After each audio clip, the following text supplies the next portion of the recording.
vang là phong huy cần tuôn có xích chan chua cái pai dòng anh in lên là val dòng anh pardo chiều anh lô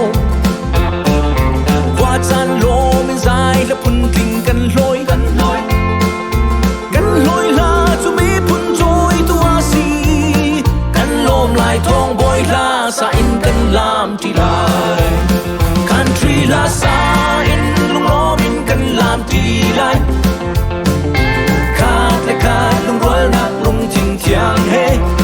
lung lo mình country là sa in lên là val sẽ mong ta lung tiếng nghi qua chan lô mình dài là phun kinh cần lối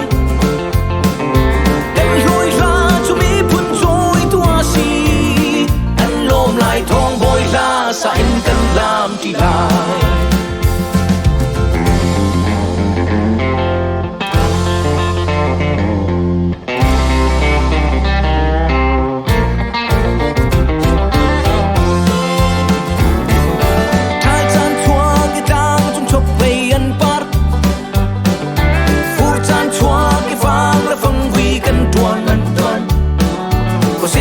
chua cái pai dòng anh in lên là val dòng anh pardo chiều anh lô